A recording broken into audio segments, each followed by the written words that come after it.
gang violence and other kind of violence. Get away! I could be at work, at school, in my car, I can still get shot by the police. I can get shot anywhere. So it is what it is.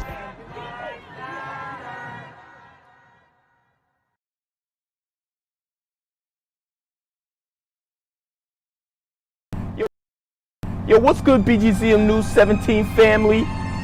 I'm at the corner of Jesse Jackson and Marcus Garvey, and I got some bad news for you. As you can see, I lost my job. I'm out here living in cardboard boxes outside of boarded up vacant homes.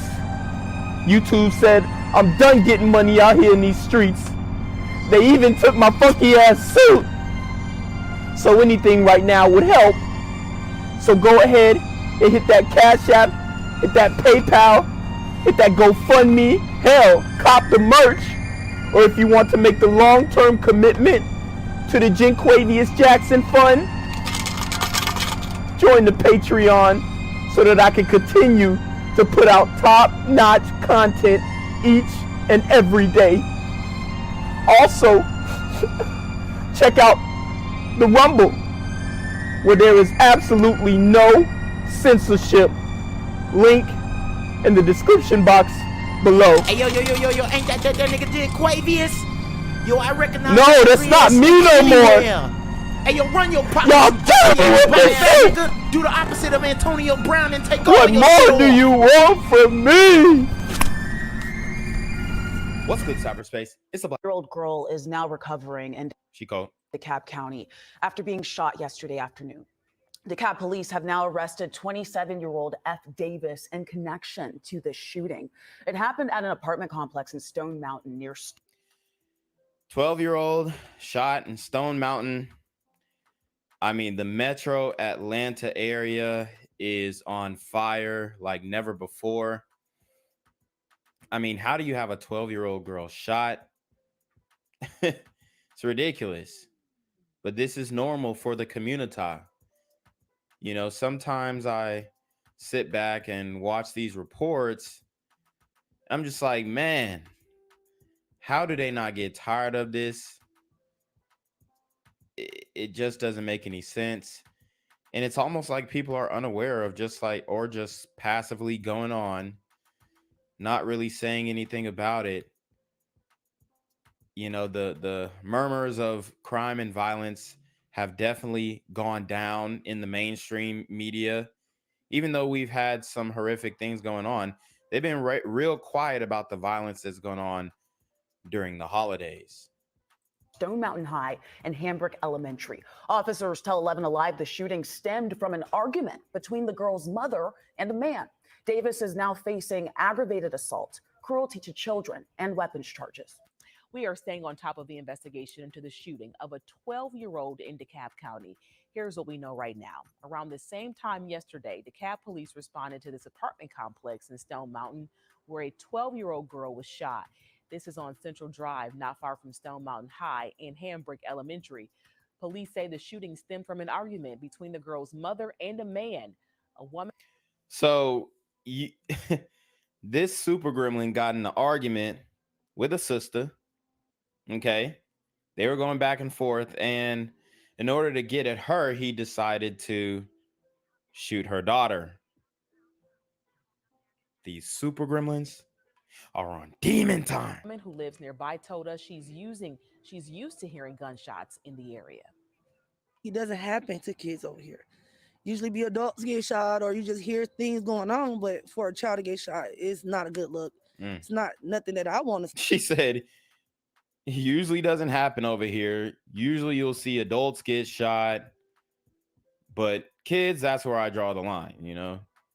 These super gremlins laid out in the street, though, you know, I can live with that. Her words, not mine. Let's run it back. It doesn't happen to kids over here. Usually be adults get shot or you just hear things going on, but for a child to get shot, it's not a good look. It's not nothing that I want to say is good. It's not. That's a kid. I mean, anybody getting shot shouldn't be a good look, but these sisters are the main ones who they protect the shooters, okay? The shooters had to have a safe haven in their little apartment. That's the truth. That's what's going on. Her whole life ahead of her. That little girl was rushed to the hospital, and we are working to get an update on how she's doing. Police say they did Hope make she an arrest survives. in connection with this shooting. A 27-year-old now faces aggravated assault, cruelty to children, and weapons charges. Yo, what's good, BGZM News 17 family? I'm at the corner of Jesse Jackson and Marcus Garvey, and I got some bad news for you. As you can see, I lost my job. I'm out here living in cardboard boxes outside of boarded up vacant homes. YouTube said I'm done getting money out here in these streets. They even took my funky ass suit. So anything right now would help. So go ahead and hit that Cash App, hit that PayPal, hit that GoFundMe. Hell, cop the merch. Or if you want to make the long-term commitment to the Jinquavius Jackson Fund, join the Patreon so that I can continue to put out top-notch content each and every day. Also, check out the Rumble, where there is absolutely no censorship. Link in the description box below. Hey, yo, ain't that nigga Jinquavius? Yo, I recognize. No, that's not me no more. Hey, yo, run your Y'all tell me what this shit. Do the opposite of Antonio Brown and take What all your more shit do off. you want from me? We have some breaking news coming into the newsroom. We're following breaking news She go. in DeKalb County tonight. That's right. It's a very developing story here. We know at least 2 people were shot at a KFC. 11 Alive's Cody Alcorn joins us live on the scene tonight on Wesley. You cannot make this up. 2 people shot at the KFC. And I saw a meme the other day that said, which one is more dangerous? They didn't say which one. They said, whose employees, whose staff would win in a fight? McDonald's or Waffle House staff? And now they have a shooting at KFC. Colonel Sanders is rolling in his grave. Chapel Road. This is right near Snapfinger Woods Drive. And Cody, what have you learned so far? We can confirm again, 2 people were shot, and they were shot inside the KFC. I was actually on a separate story interviewing a family when we started getting passed by DeKalb County police officers going code. Come to find out, they were heading to this KFC right now behind me, a very busy intersection here. You can see the windows are shattered out of this KFC. A witness tells me that when he came around the corner of a nearby business, he saw one of the victims shot multiple times, grabbing his abdomen and chest, slumped over, walking out of this KFC. They better not have been fighting over some fried chicken. And you know they were. You know they were, man. These super chicken loving gremlins are on demon time. A second victim was found in the parking lot. Both of these victims have been taken to the hospital. Now, I did talk to a KFC employee who says she just can't believe this. All she did was show up for work today, and this happened at her place of employment. Luckily, no innocent bystanders were shot. Again, we do not know the circumstances of what led up to this shooting. DeKalb County Police just confirming to us again, 2 men in their 30s were shot here. Again, witnesses tell us multiple times. Now, DeKalb County is saying this is non-life-threatening injuries, but again, to be shot more than once, obviously they are hurt here pretty bad. We are still working to talk to more witnesses here. We were told that a brown expedition was seen leaving this scene, which is believed to be the suspect's vehicle. We'll have much more on this coming up tonight at 11 here on 11 Alive. All right, Cody, thanks a lot, especially with families possibly in that area. On top of breaking news in DeKalb County within the last 15 minutes, we found out the police there are investigating a double shooting now at a KFC on Wesley Chapel Road. Dang, they done got the choppers out and everything. Y'all done made the KFC hot, bro. DeKalb County's on fire. Something's got to change. Something's got to give, bro. We cannot just keep... This looks horrible. First, it was the McDonald's. Okay. We got fights at the McDonald's. We got shootings at the McDonald's. Then we got Burger King employees getting shot after giving up the money in New York, which we covered earlier this year.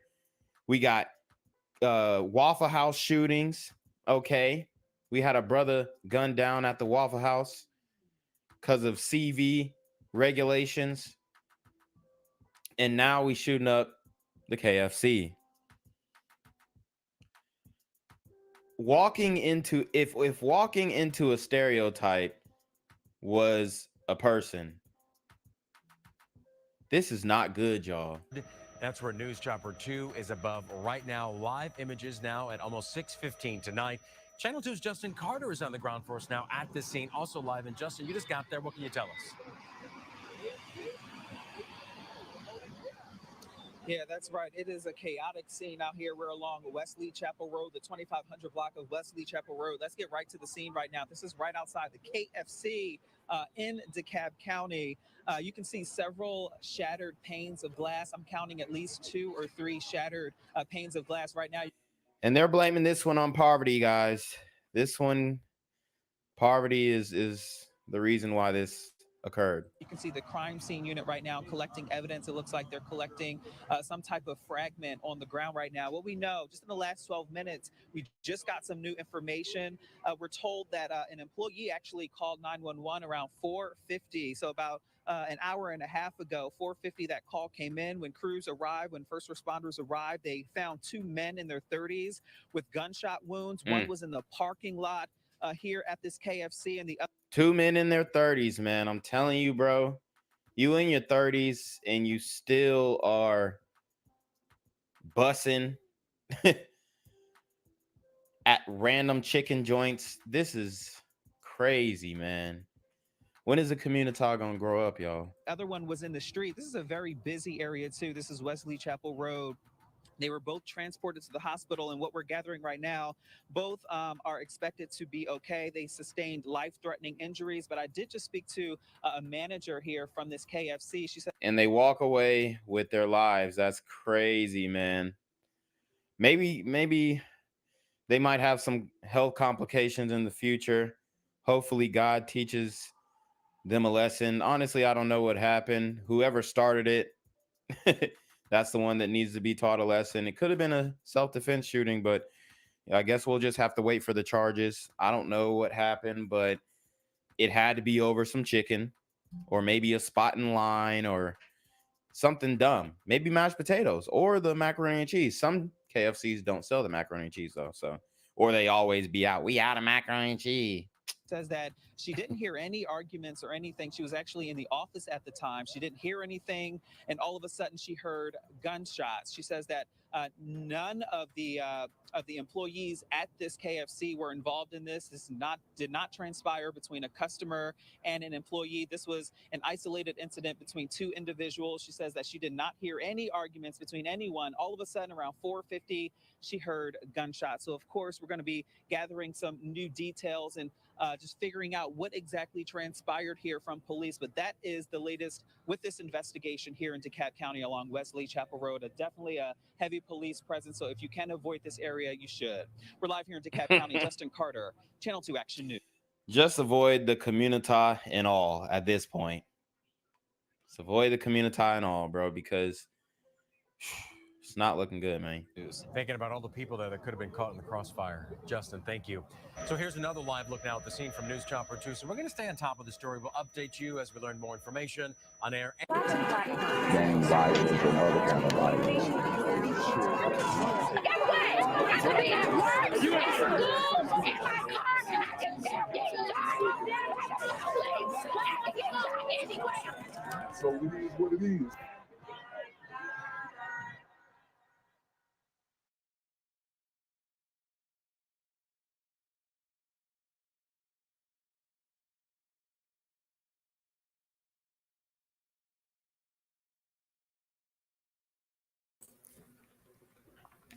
What's good, Shadow Realm? It's a Black Gen Z Mindset. Make sure you go ahead and like, comment, share, subscribe, and let's get into the video. So I wanted to break this one down. And this is going to be more of a chill stream. I promised myself I wouldn't go live again on this channel until February 18th. That's when I can reapply for monetization. But, you know, things happen. Just wanted to go live and kind of update you guys on what is going down in the community. I mean, it's so much that I couldn't really catch up to in the individual video. So I definitely want to clear this out of my notes, all the the stories that I didn't get to cover. But I did want to highlight what happened today, or maybe a few days ago online, when it comes to the Family Guy diss. So Family Guy ended up dissing Nipsey Hussle, and I mean, it was pretty funny. I mean, I mean, a lot of people on social media, excuse me, feel like it was a diss, but I thought it was pretty funny. So we're gonna break that down real quick. Let me just link. Let me see. All right, here we go. So I got the clip up, and I'm gonna read the comments in the YouTube chat, and then I'm gonna read the comments in the Shade Room chat, because it's literally like night and day, guys. It's so funny, like the reactions that are coming from this. But here's the scene. Here's the scene from Quahog, where they made a diss to Nipsey Hussle. Let's listen up.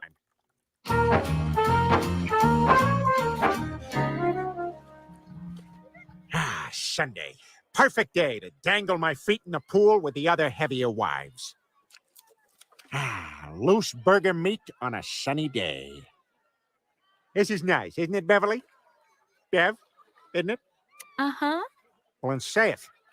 You guys, the Dylans just had the best idea. What do you say we all go to Coachella with a Q, Quahog's 3-day music festival? Oh, music festival, huh? You think the Von Trapps will stick around to pick up their award this time? I don't know about them, but they're going to have holograms of Tupac and also Nipsey Hussle, who I'd never heard of and then was told to care immensely about. So there it goes. He said they're going to have holograms of Tupac and Nipsey Hussle, who I'd never heard of, but I was told to care immensely about. And that's kind of what happened. You know, I personally knew who Nipsey Hussle was, but a lot of people did not know who Nipsey Hussle is. And although people were saying, oh, the marathon continues, it really didn't continue. Okay. And it's so crazy how his whole situation went down. All these different conspiracy theorists that are coming up and saying this happened, that happened. People arguing on Clubhouse. Obviously, his legacy has been tainted a little bit, because Whack 100 actually put out that there is possibly a intercourse tape with him and Laura London and some other guy where he was being cucked and he was watching somebody smash his girl. And then after the guy did what he did inside of his girl, he allegedly drank it out. That's what they're saying was depicted in this intercourse tape that has put a permanent mark, if you will, on Nipsey Hussle's legacy. Because if that actually happened, then I can't in good faith just like keep listening to Nip. I'm not gonna lie, because that's some wild shit. Stick around to pick up their award this time? I don't know about them, but they're going to have holograms of Tupac and also Nipsey Hussle, who I'd never heard of and then was told to care immensely about. So this was the Dylans' idea? Oh, we can't take credit for it. Any young person would have thought of it. Do I have to wear a tuxedo like Frank and Sammy, or is that just for the people on stage? So that was a little funny clip where they diss Nipsey Hussle. Hold on. Let me pull that back up because I want to read the comments. I want to read the comments of, damn. Oh, there it goes. I want to read the comments of from the video on YouTube, because a lot of people on Instagram are not having it, even though they're not going to do anything. Nobody's gonna come and try and slide on ops or anything like that. Nobody's gonna try and target the producers or the writers of the show. This shit is crazy. They say, I think the nicest thing about this episode is how Meg doesn't seem like she's being treated like trash here. 2 more clips and I can say I watched this episode. I find it funny how Stewie can go back and forth from a psychopath to being a toddler. The way Stewie jumped in the pool was cute. What? I totally missed that. I didn't even see Stewie jump in the pool at all, honestly. Yeah, I didn't see Stewie jump in the pool. Maybe they're referring to the full episode because I didn't see that, but it appears that they're not even addressing it at all.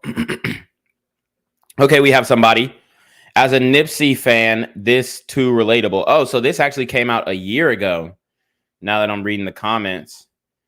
A tuxedo like Frank and Sammy, great Rat Pack reference. Okay. Stewie jumping in the pool in the beginning was adorable. Let's see. Damn, R.I.P. Nip. I never thought I'd hear his name in a Family Guy episode. That's crazy. As a Nipsey fan, this joke is truly accurate. That's hilarious. So it looks like his fans aren't really taking it too close to heart. Did anyone see Stewie jumping in the pool? Okay, I'm gonna have to run that back because I didn't see Stewie jump in the pool. Oh, there you go. Look at Stewie. Look at Stewie there. Y'all seen Stewie jump in the pool, man? He looked like he was having a great time. Splash. He made a big splash too. Let's see. People are really mad about this joke after 2 years. Yeah. And that means that they actually made that joke very close to his passing. So that just shows you the comedic palette of some of these writers. R.I.P. Nipsey Hussle, but for real, I had no idea who the hell he was. Wow. So people didn't know who he was. They said Sound of Music reference was impressive. That's an oldie. Oh yeah, the Sound of Music. And I think they actually removed this scene. Social media made it seem way worse that when there's Whack on Clubhouse saying worse, 6ix9ine did worse, and Charleston White, who dissed him. Also, people haven't canceled them. Yeah, that is true. I mean, they let these niggas get away with saying anything. This is literally a joke on the younger generation trying to eat Annie in every bit of pop culture in hopes to be more relevant with today's youth and society. Let me know memes, and I watch Kim Kardashian shows. Am I trending yet? Okay, so let's go to the Shade Room reaction to this scene, because this is going to tell us what the community thinks about this scene. So there's the scene again. I think the joke was more on people who always jump on the clout from an artist being dead, but that's my opinion. Yeah, a lot of people were flying out to Cali on behalf of Nipsey Hussle when I guarantee they didn't hear of Nipsey Hussle before. They just wanted to take a picture by his mural, okay, which is kind of weird, but that's what they was doing, man. I mean, that's the reality. A lot of people were going out there and they didn't know who the fuck Nipsey Hussle was. So we got some blue check marks laughing. Y'all so sensitive. Family Guy since 1998, been on timing like this. It was more of the truth than a joke. A lot of y'all and or mainstream audience didn't even know who was till he passed. Clearly the joke they making. Clearly the writers know who he is. It's from the perspective of average white American, which I would say many don't know who Nipsey is at all. Family Guy done open, even black people don't know who Nipsey Hussle is until he died. Family Guy done openly made jokes about 9/11, like literally a year or two after it happened. This is slight for them. So why the fuck, like, is Family Guy able to get a pass, but then everybody else gets canceled? Why am I canceled? Why am I shadow banned on this platform? And guys, don't worry, we're going to get into some news stories. I mean, the community is out of control. It's getting worse, man. But I did want to react to this one first because that's the main theme of the whole show. Family Guy been offensive for years. Please tell me Nip ain't where y'all finna decide to draw the line. LOL, RIP to Nip though. So it looks like black people don't really care. Black people have to go to stop acting like we're off limits when it comes to dark humor. We're not special. See, they say this in one breath and give Family Guy the pass. But then when, when we start talking about the community, they want to shut you up. Make it make sense. People really mad that white characters said they didn't know who Nipsey Hussle was until after he died. He wasn't mainstream enough for them to know him. So I deem this as facts. I don't see what them being white has to do with it, but okay. I feel like this joke is that like white hipster type people like Chris is portraying didn't for the most part know him and just started caring after he died. I say this from his death to this day. It's nothing disrespectful, but it definitely shows how everyone be on the bandwagon. Yep. So it looks like the community is okay with this joke. Okay. Looks like the community is okay with this joke. Let me try and see if Say Cheese audience has a different perspective,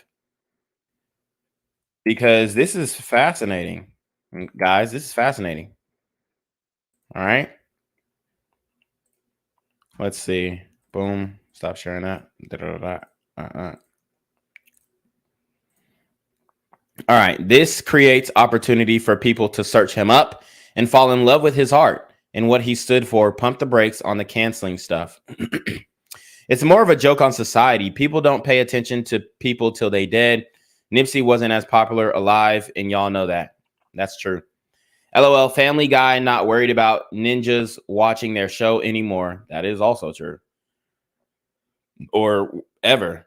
LMAO, if you really offended, name 10 Nipsey songs without Google. Woo. That's real. And then, niggas is using Google and then dropping songs like, come on. Come on.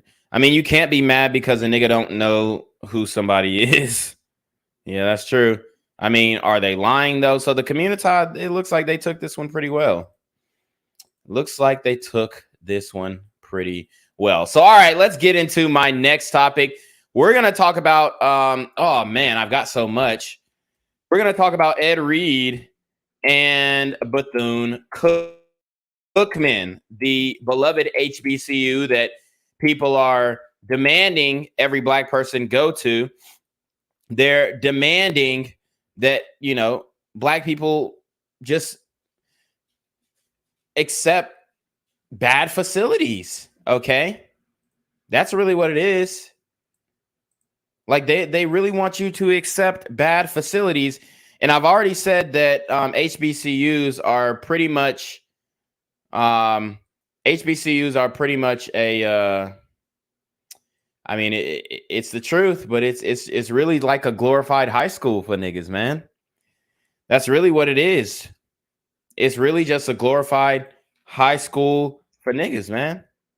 Because the facilities aren't there. The AC, even the AC, before. Okay, so Ed Reed dissed Bethune-Cookman in a TikTok video where he had almost 500. Let me try and find the rant. Almost 500 people live. I think he had 340 and it was climbing. And then he gave an emotional speech before. I mean, this is a lot. It's a lot, guys. It really is. So I'm trying to get everything together. But I do want to see the initial. Okay, here's the initial rant. 4 minutes. And now the students are protesting. They're protesting his dismissal. So I respect this from those students, man, because the old guard of the community, the people who are in power positions at these HBCUs, they're trash. They're trash. I don't give a fuck how much tenure they have. I don't give a damn how many degrees they have. I don't give a damn how much they know about African American studies. They're trash. They're trash. And the people are speaking up. The students are speaking up. You know, when you have HBCU students who say, oh, I take so much pride in I take so much pride in the HBCUs. When you have the students coming out and protesting, that's different. Like the most that you'll see like protests at PWIs is, you know, I'm trying to think of some, you know, they're trying to make sure that you get rid of the plastic straws or some shit. So here's Ed Reed's rant. He's going to keep it a buck about HBCUs, and this is not exclusive to Bethune-Cookman. Heyo. Heyo. This is not exclusive to Bethune-Cookman. This is damn near every HBCU. Y'all seen what was happening on Howard. I've covered it on my channel. Y'all don't care. Y'all seen what was happening at Howard. I covered it on my channel. Y'all are quiet about it. Quiet. Quiet as a mouse. And they're still demanding people, man, well, these 5-star recruits, they still need to go to the HBCUs. I don't care if Deion Primetime Sanders left or whatever. Deion didn't leave. They ran his ass up out of there. How about that? How about that? That man is too old. He's got things going on with his leg, his foot, got injuries catching up to him in his older age. The man may not be able to walk without crutches in the future. And y'all niggas ran him the fuck up out of there. That's what happened. It's exactly what happened. Exactly what happened. Okay? That's exactly what happened. Y'all ran him up out of there, robbing him, breaking into his children's vehicles, making it unsafe for his players. So much so that he got to implement, 8 p.m. curfews for all his players. They can't have no fun. This is what's going down at the HBCUs. Want change around here. You saw the front of the building. Terrible. This the back of the building. They working on the front of the building. This the same people said, we gonna help you build what you want. How I'm gonna believe you, man?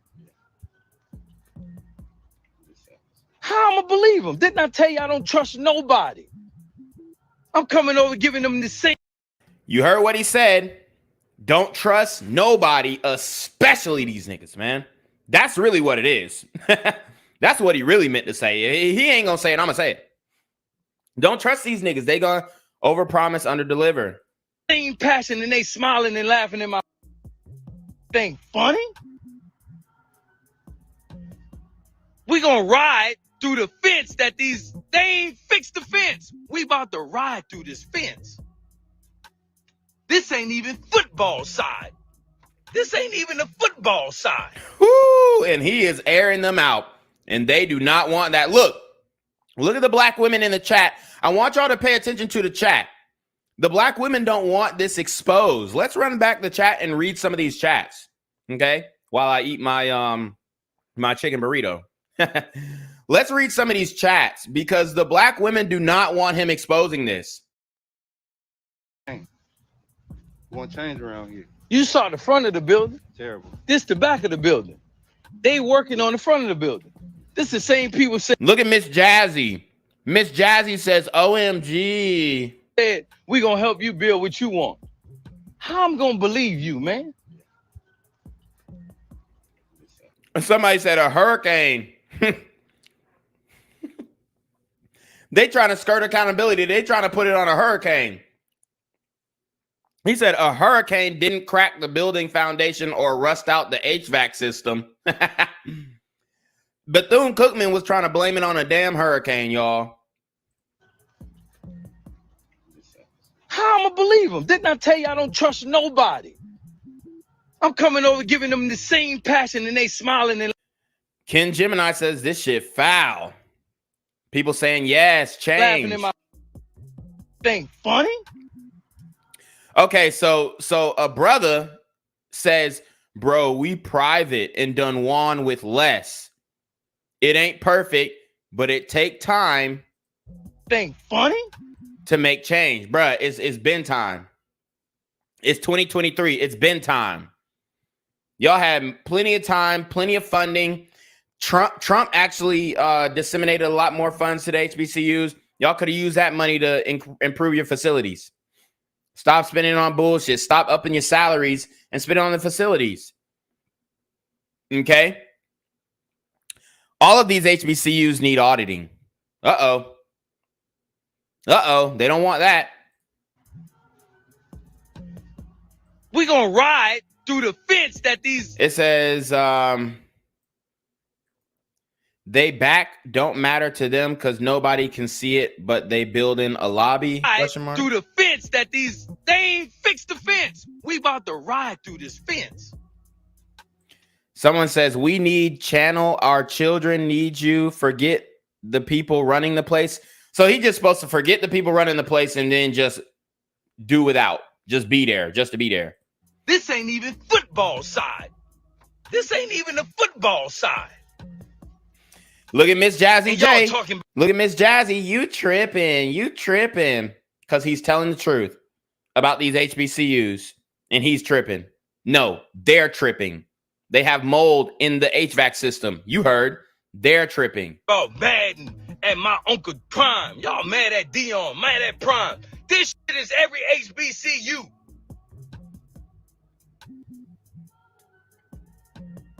Bro, we riding through the fence. You heard what he said. This is every HBCU. This is every HBCU. This is every HBCU. Bro, we riding through the fence. This shit is every HBCU.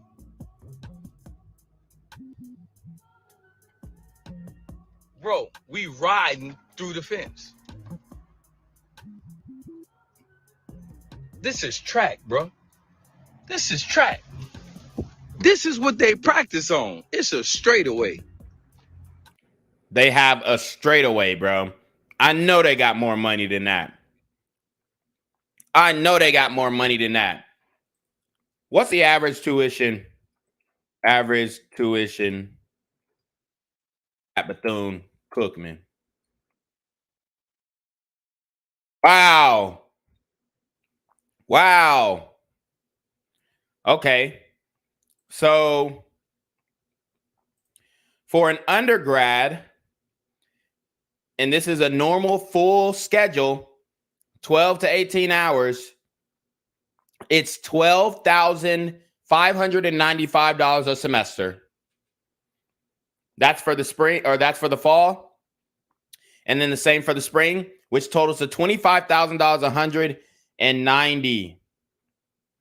$25,190, bro. They got the money, bro. They got the money because that's damn near close to a D1 PWI tuition. Because I think my tuition was like $30 a year. Max. $30 a year max. If that. Let me see. Wow. So the in-state tuition for an undergraduate at the University of Georgia. Let's see. I'm just trying to make sure.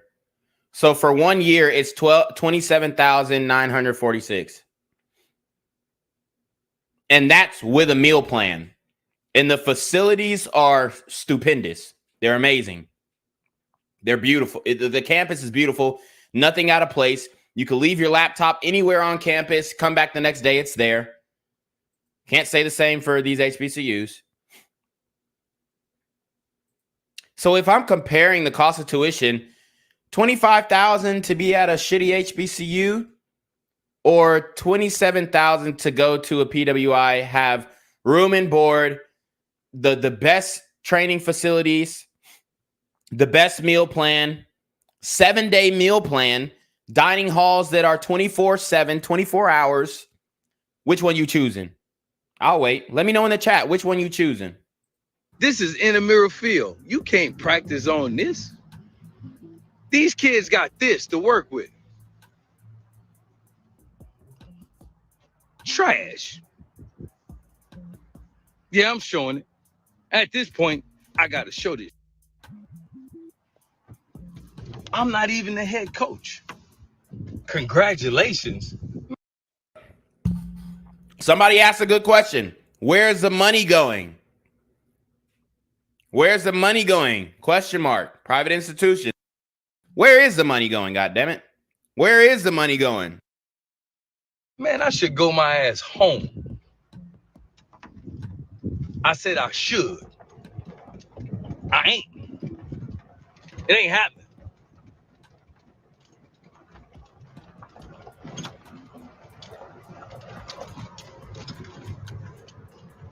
Because of that lady right there. Miss Jazzy J said, that track made champions. Where? Where? This is not the 1960s no more. Champions where? Miss Jazzy J is tight. Because of her right there. Miss Mary, you see her with the cane? Coach Kane. That's what you call me. Coach Kane is who I am.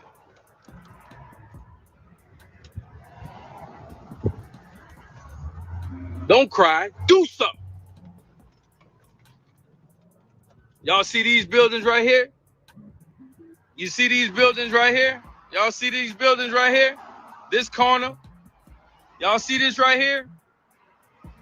This here, this shit is abandoned right here. Wow. They're hoarding trash in this shit. Wow. All this right here is trash. From this corner. He is exposing Bethune-Cookman's shit. He's exposing. I'm going to get to y'all's chats too. And if you want to donate, PayPal, Cash App, hit me up. I'm going to get to y'all's chats. All the way right here is trash. You understand me? Man, mutt your ass off here, man. What you talking about? I ain't mutt nobody. I'm trying to fix what you doing. So I don't know what a mutt is. I guess it's like coon or a sellout type shit. That's what they're calling them. I told you somebody ain't gonna like it, bro. I told you somebody wasn't gonna like it. Do something about it, man. Come help us clean this shit up. I could have been mutting and showing shit. I chose not to. But now I'm out here walking with the football team, picking up trash. But I'm mutting us. Man, get out of here, man. I should leave. I'm not even under contract doing this. I'm mutting us. Man, Wow. Get out of here, man. They mutt me. These motherfuckers ain't even clean my goddamn office when I got here. I'm They let him go into a dirty office. It's different. mutting y'all. Get your ass, man. Come on, man. Okay, they saying a mutt is a mixed breed. But my thing is, why would they call him a mutt if he's like dark as hell? How is he a mutt? But anyways. Come on, man. All this shit here was trash in front of me. Who you think got this shit cleared out? That building right there got trash in it. It's trash. What are you talking about? Need no god donors to come out and help out because people just want money. That's why I don't fuck with social network. Fuck out of here, man. He had to get off. He had to get off. And then, you know, Undisputed talked about it. Let's get into what the students are saying. Let's get into what the students are saying because they're tired of the shit too. These HBCUs, they're not doing good. Just share with our audience just your thoughts on when he gave you the news that they were terminating him, and what do you want the administration to know as it relates to Ed Reed for you being remaining the head football coach at Bethune-Cookman? All right, I got it. So the importance to that is that Coach Reed in 3 weeks has essentially done more than this entire administration and other program leads, like other head coaching staffs and whatnot. He's done more in 3 weeks than they have in like the past 5 years. There you have it. There you have it. The kids want him back. The kids want him back because he's demanding the highest standard. And that's the thing. When you demand the highest standard from the community, they reject it. Things that, you know, Coach Drake mentioned, saying that we didn't share helmets, we don't shower, or we actually have showers. We don't have showers. We don't have a locker room. We have to watch out where we put our stuff in the stadium locker room so it doesn't get wet and then get moldy, and then we got to practice in moldy stuff. Or when we go and put our stuff away, we put it in the shed, and then the shed gets wet from the rain, and then we got to practice in that moldy stuff. Wow. Moldy balls, moldy helmets. We share those moldy helmets too, and that gear. They share helmets, guys. And in the middle of a pandemic, they were sharing helmets. And they want you to wear a mask while playing football too, y'all. You can't make this shit up. Most of us had to buy our own Lysol and stuff to spray our. We have to clean our stuff ourselves. Once we get our gear from the equipment manager from that shed, it smelled bad. I remember the first time I opened my bag and most of the guys were just like, "What's going on?" We asked if we could, like, we asked for the basics. We asked if we could get, you know, stuff to spray our stuff down, and that probably didn't happen until like the very, very end. Yeah, we got that maybe week 8 was when we got that. Yeah. And I'm pretty sure on week 5 was when we actually had the mold outbreak in our helmets and gear. And in my gloves alone, I didn't wear gloves at practice because it literally just smelled like the epitome of mold. Like I was just smelling a handful of mold. And that's disgusting, man. Oh, they did them so dirty. They did them kids so dirty. Okay. Have them playing in mold. So we're going to listen to Ed Reed's farewell speech. But before that, I do want to do some more clips from, I want to show you guys some more clips from what alumni are saying, students are saying, because a lot of people are trying to make it seem like I'm just trying to bash the HBCUs and and I'm betraying the HBCUs because I went to a PWI, and it's absolutely laughable, you know. I went to an HBCU, or I went to a PWI so that I could have the best opportunity, all right? And unfortunately, the HBCUs are not providing that, okay? Especially the guys who want to go and play sports. Dion was doing it as much as he can, but you know, to no avail. It's crazy, man. It's crazy. And they ran him up out of there.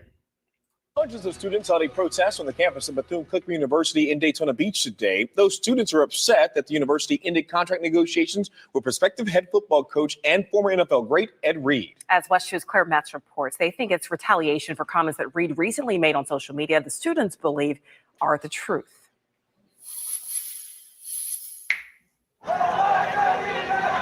Hundreds of Bethune. So they out there, no justice, no peace.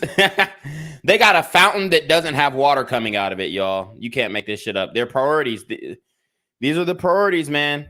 Cookman University students sent a message to the administration, to the board, to anyone who would listen with a peaceful but vocal campus protest. We voice concerns. We send emails all the time, no responses. So this is what it has come to. It came to that after the university broke off negotiations with prospective head football coach Ed Reed. Reed had recently taken to social media, often using profanity to criticize physical conditions. So what? He's a coach. He's a football coach. Using profanity. Look how they're already trying to shade him in a negative light. He's a football coach. Here at BCU, even claiming his office wasn't clean. Reed later apologized, but the university decided this weekend to reopen their search. While students are petitioning to bring Reed back, they say it's time they speak out too. We have a voice. BCU student Tyrone Franklin Jr. is a quarterback on the football team. Disappointed the university dropped Ed Reed. I think him showing that what we're going through as a student body should be shown. Many people has been saying this for a long time. Students shared pictures of what they say are some campus concerns, including broken doors, mold in dorm. Wow, look at that. They got mold on Baby Yoda, bruh. They got mold on Baby Yoda.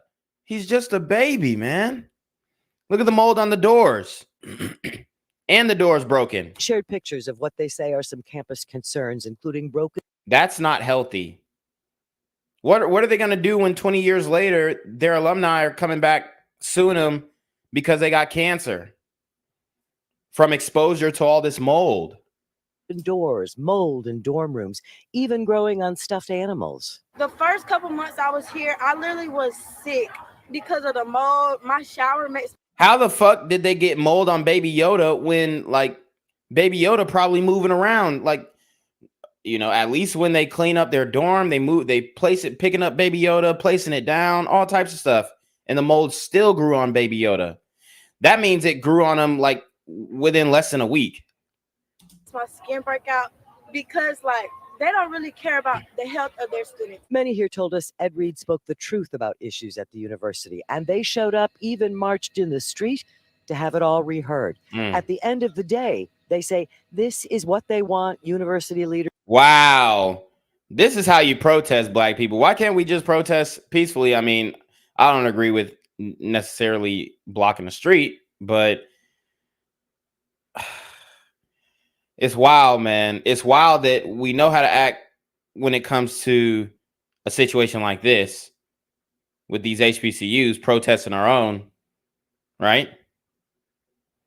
It's ridiculous. Just to respond to. What is the next If anything, they should lower the tuition to like $5,000 a semester, maybe $2,500. step? How do we get this solved? What can they do to make this better for all of the students here? In Daytona Beach, Volusia County, Claire Metz, West 2 News. Wow. So y'all see how they're doing it. Y'all see how they doing the students, the black students at the HBCUs. Y'all see how they doing the black students at the HBCUs, and they saying, I'm selling out. I'm just trying to hold the people accountable. Trying to hold them accountable. And I'm holding myself accountable too. But this is insane. And guarantee they're going to look at all the mold and they're just going to paint over it. They're not even going to remove it. They're going to say, okay, where's the mold? Psh, y'all good. How can you do this? This is wrong, man. These kids deserve better, and I was giving it to them. NFL Hall of Famer Ed Reed is responding to the fallout involving him and Bethune-Cookman University. Students are protesting, calling on the university to resume negotiations with Reed as head coach of the football team. Today, we're hearing from Reed and some of the players who say they want him to lead the football program. West 2's Christina Watkins tells us the university's interim president says he doesn't want Reed there. This ain't right. This ain't right, man. An emotional Ed Reed speaking Monday night about Bethune-Cookman University's decision to not move forward with the NFL Hall of Famer as its next head football coach. I cry for them kids, man. I hurt for them kids because it's wrong. I got eight kids that committed the week before. These kids calling me, their parents calling me. What we gonna do? I can't get these kids in no school. I can't have these kids uncommitted go somewhere else.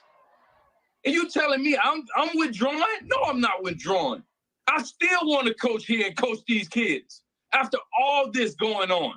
Bethune-Cookman announced the NFL Hall of Famer as the next head coach at the end of December. Some players said he immediately went to work trying to make things better. Coach Reed in 3 weeks has essentially done more than this entire administration and other program leads, like other head coaching staffs and whatnot. He's done more in 3 weeks than they have in like the past 5 years. They said conditions on campus are. And Ed Reed was gonna do probably what he was gonna do what Dion did with Bethune-Cookman. But y'all see, I mean, these HBCUs, they don't want the best for their students. Bad, moldy. Reed went off about this in a video on social media, using profanity to criticize the university. He even said his office wasn't clean. Though he apologized, interim president Dr. Lawrence Drake said he made the decision to not move forward with Reed. And when we think about the culture that we're trying to build, that we have companies and partners A pussified culture. like Disney and some of our other partners calling saying, what are you going to do about that? We can't. Bruh, you mean to tell me that Disney was calling about Ed Reed's rant on TikTok? And that's the problem. They just want the money to keep funneling from their partners. I mean, they're selling the community out. And if Disney's involved, I don't trust it. Can't support that kind of image. I needed him to really understand that we were a Christian institution, that behavior and character were clearly our priorities. I knew this was a Christian school. So y'all are a Christian institution working with Disney. Okay. I knew that. I'm a Christian man. How, man? Dr. Drake, you wrong, man. Don't do that. Reed says he's still in Daytona, hoping he can work something out with the university. Christina Watkins, West 2 News. Yeah, it's over, man. They wanted him to sit there, eat shit, and grovel and do whatever, you know what I'm saying? Fundraise on his own, start a GoFundMe. They wanted him to do it himself. They said, our hands are tied. Okay.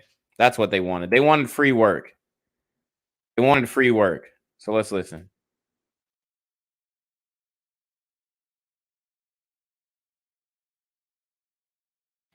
All right, I'm about to pull it up. Here we go. Temporary. You never know the day nor the hour. None of us know when that time will come. You understand? We've been around here trying to change things, and we have, and this has changed quickly. My vision for change is probably moving too fast for a lot of people. I'm not withdrawing my name, as they saying. They don't want me here. They do not want me here because I tell the truth. Yeah. They have never had this many people here in the recruiting time, and Coach, I've been saying that. Mm-hmm. We've been here at 3 o'clock in the morning sometimes. And see, they want the athletes to come and play for them and all this stuff, but they're not treating the coaching staff right. They're not treating those students right. They're not giving them what they need, and they want 5-star athletes to come to HBCU. Yeah, you can have it. You can have it. You can have it, okay? These kids didn't bust their ass in high school to end up going to a glorified high school, okay? And then have to deal with shit that they shouldn't be dealing with as if they were still in the streets. Because you definitely going to be dealing with that kind of stuff at these HBCUs. Because a lot of the niggas who go to the HBCUs are like, they still street niggas, okay? They still have that mentality. They have that mindset. So not only do you want the best for your student athletes, but now they come to an HBCU and they're worried about their safety. Can't make it up. I even slept here one night to make sure I was comfortable, and I was. My God. Be sure to like, comment, and subscribe. It's hurt. It's hurt because I know people don't care about these kids like I do. And they should be the ones leaving, not me. Because I don't want to. Why? Because Jeremy Greaves, who father I looked in the eye, and y'all mothers and fathers who I talked to last night, even though I knew they didn't want me. I took $2,400 out of my pocket and still gave it to the host to host these young men. Shit, at this point, I'd do it for free because I have been for the last 3 weeks. That man have too. He drove from New Orleans because he believed in me and my peace. And that man right there who flew from California less than 2 hours and got off the plane, and he was here to see the rant. He got off the plane and what we started doing, young man. Damn. Them niggas crying, bro. Damn, look what they doing to these young men. Look what they doing to these young men.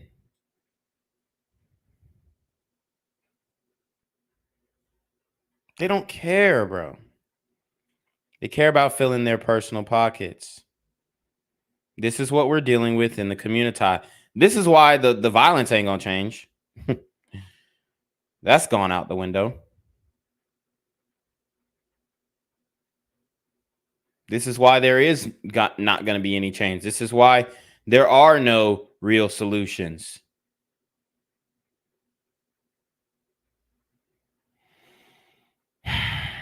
Because even if you presented a solution like Ed Reed did, they don't want to do it because it makes them look bad. They're trying to make it seem like they just got rid of him because he cursed. No, they got rid of him because he exposed the BS that was going on at these HBCUs. And like Dion said in the interview with Shannon Sharp, they need to get audited. Where's the money going? Please, somebody enlighten us. Where's the money going? Don't let everybody speak at once now. Yeah, I curse. And y'all done heard curse words before. They got parents in here. And I know, bro, and that's such bullshit, dude. Football coaches curse. Basketball coaches curse. Coaches curse. It's part of raising young men. Okay? It's part of raising young men. That's the reality. We want it raw. Pause. We want it raw and uncut. Tell me how you really feel. It's part of the damn game. You gotta love it. It's football. There's gonna be cursing going on. There's gonna be all types of jaw jacking. It doesn't mean it's personal. Doesn't mean nobody's being disrespected. But this is what goes on the football field. You know I don't want to leave. And like I told you, I want all these recruits. But they got some corrupt people in this world, some evil people that don't care about kids like I do. So I want y'all to hear the truth from me. I ain't withdrawing my name. I got the receipts. They got all kinds of stuff going on around here. Hoarding these buildings with nothing but trash in them. You understand me? And these buildings could be used. These are facilities that the alumni have paid for. But what they do, they probably bought the buildings and then they didn't use the money that they got from the alumni to reconstruct the building, and they do a fundraiser and they never increase the meter even though they're getting money. They got a fundraiser for $1 million and they got that bitch at 50,000. They done had that bitch at 50,000 for about 10 years. Even though they racking in donations, what are they doing? Siphoning it off to themselves or to administrators and making it look legit when it's absolute bullshit. And Dion was right. And I know I'm right. And they got some people in here who be snitching to their ass. Uh-oh. And I work amongst Judas as Jesus walked with him. And I ain't have a problem with it. Because even Jesus prevailed. Sir. And what God got for you, no man can take it. Sir.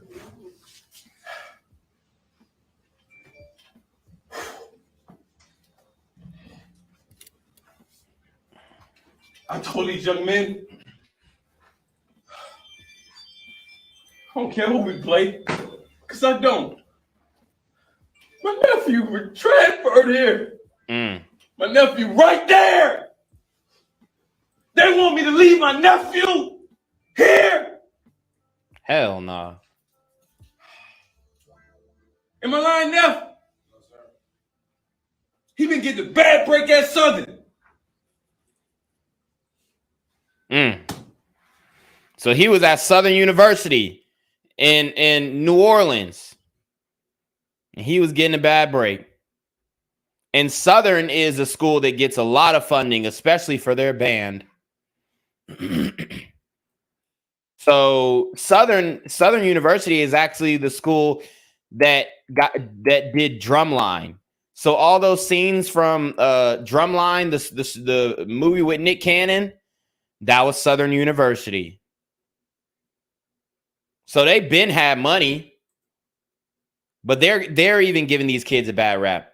And guys, I don't know if y'all are still in the chat. My chat has, stalled, so it's not showing any of the chats on my side. So let me see if I can pull my phone up, because you know how YouTube doing me. I want to read your chats. Okay, so yeah, on my screen it's stalled off. They're not even showing me the chats. This is the bullshit I got to deal with. Okay, YouTube like a damn HBCU too. Oh God, they don't know what they doing with the damn money. They just knowing that shit. They only giving it to people who they like, and that's how these HBCUs go. Let's see. Somebody said Baton Rouge with the throw up sign. Gen Z prayer hands. Shout out to Beast in the East.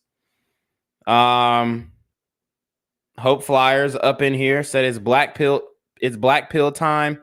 What are they conserving? That man said, what more do you want from me? Yeah. I mean, the emotions coming out. Shout out to Wakandalese Araz. I will never give money to my university. Told them I ain't got no money with that piece of paper. They don't call me anymore. Conservatives think alike. Communities look alike. Pick one. Ninja. Wakandalese Rice says ninjas don't appreciate shit. Don't send your kids to these black GED centers. Yeah, man. WP says the solution is to get black conservative leadership, but the small hats and blacks won't allow that to occur. Okay. Jared Pierce says Trump rebuilt Talladega College. They all could have gotten in on that action. They decided to stay black. Lord, people, man, that don't care about your kids. But I was here because I wanted them all, like I told y'all last night, and I still do. And if somebody gave me a job, they all could come. Probably won't happen. But I'll tell y'all this. My brother 11 years ago around this time, and we buried him.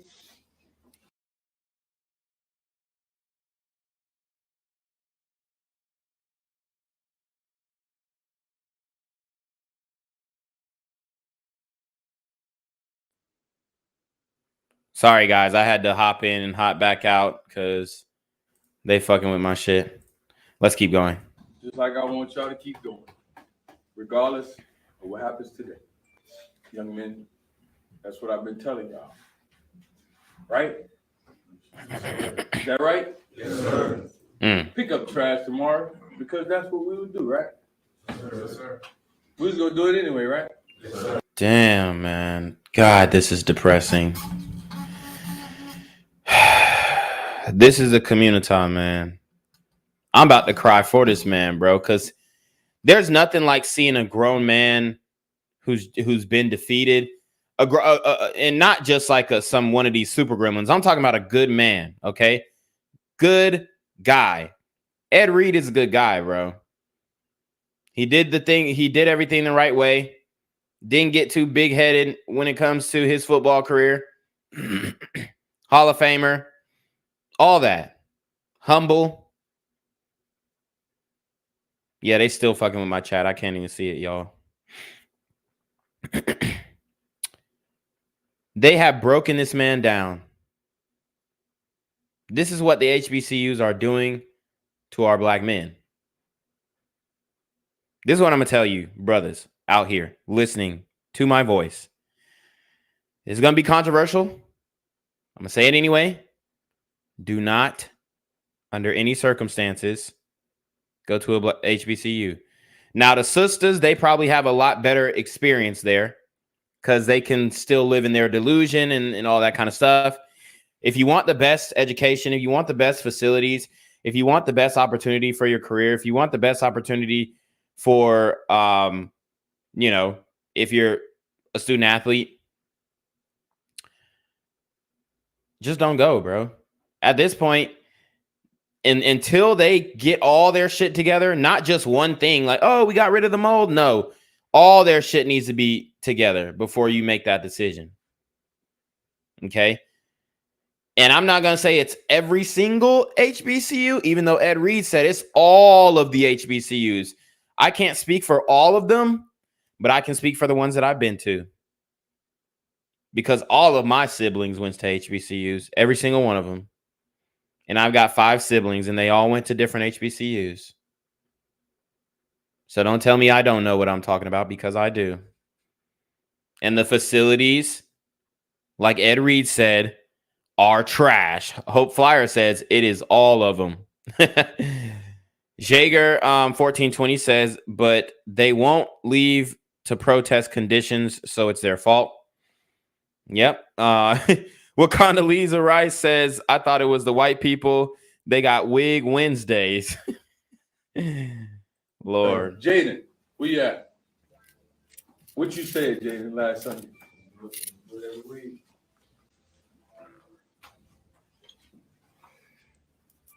I'm not withdrawing my name as Reggie Thea's ass want me to do.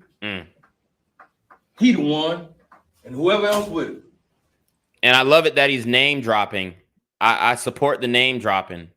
You can't be an AD and a head coach. It's impossible. I worked at the University of Miami for 3 years and I saw it. Talk to me. Yep. And I know. Yeah, we in there live right now. You understand? Damn, the nigga who's filming is on the phone. L cameraman. Jesus Christ. Nigga, just shut the fuck up and text the bitch. Hang up the phone, roll. We in there live right now. Roll. Yeah. You heard that nigga? That nigga Ed Reed told that nigga to hang up the phone. I can't believe he answered the phone. Now, this is something that you know as a you don't want to be talking on the phone during a football coach's speech. That's damn near, signing your death warrant. You do not want to talk or interrupt or do anything distracting while a football coach is giving his spiel. You don't. That's wild. That man really answered the phone. Yeah, we in there live right now. Ed Reed was finna snap on him. Listen up. Talk to me. And I know. Yeah, we in there live right You now. understand? Hang up the phone, roll. We in there live right now. Roll. Yeah, it's prime. Okay. He see it was prime time. He said, bro, he was finna spaz on him. Y'all understand what I'm saying? It's bigger than football. Teaching these young men about life. Yep. There's no better way to teach a young man about life than football. They ain't seen the play yet. We don't even have a practice field. Less than a week we've cleared this. Somebody said that boss shirt is from like 1994. Yeah, practicing frugality. He ain't out here stunting in chains, pulling up in Maybachs and all this type of shit, man. Ed Reed got the money. He got the money. He had the career. He is coming back to these HBCUs to pour into who? Young black men. But this is what it is. The establishment does not want strong black men. That's what it is. Even the black establishments. How about that? Even the black establishments. Forget the white supremacy bullshit. Let's talk about in the community. They don't want strong black men. That's why the single mother rates are so high. Because you can't tell these hoes nothing. You're too straight. Okay? You doing too much. I'm strong and independent, this, that, that. And then the brothers, the guys who, are blue, they're blue vitamin, basically. These guys are the administrators, the presidents, the vice presidents, the professors. They're all hella woke. They're all hella beta. And, they just don't want strong black men to, because if Ed Reed would have showed out, he would have became the president overnight. I don't care what his title was. People would have looked at him as the president. Okay? It's ridiculous. This land y'all see over here, less than a week, because a man came from Baltimore who saw me come into his neighborhood when I was a rookie, talked to his neighborhood. His mom struck out on his daddy not in his life. And I talked to them and he said, I'm here for you. What do you need? I don't want to hear about all the bull. And I talked to him and I took him over there and he met it. He walked out there, my new best friend. He said, man, you don't even know me. His whole demeanor changed when he got back to me. He said, hey, you were right. I said, yeah, we cut that little piece of grass and them snakes showed.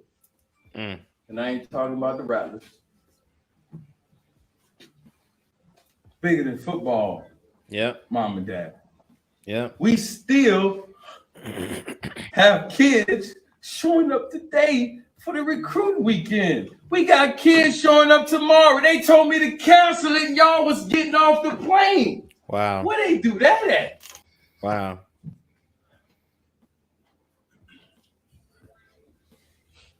I'm not withdrawing my name. Sis, read the quote. Read the email, sis. Read the email, sis. Bethune-Cookman University has announced that Ed Reed has withdrawn his name from consideration to become the next head football coach at the university. That was just one of the drafts, not the... It's not happening. Wow. I ain't withdraw my name. Y'all saw me last night. Did I sound like I was leaving? Did I sound like this was a problem, like y'all, like I was getting fired or something? He was going to deal with the trash. He was going to deal with the fields, but he wanted to shed light on it. That's all he did. He wanted to shed light on it to show you guys how these HBCUs were treating these young men. Ed Reed, you know, he was trying to do the right thing, man. He was trying to do the right thing, and the community, they're just not with it, man. They're just not with it. I don't know, man. This one was definitely, it's emotionally gripping because you see how much passion he has for these young men, and he's trying to help.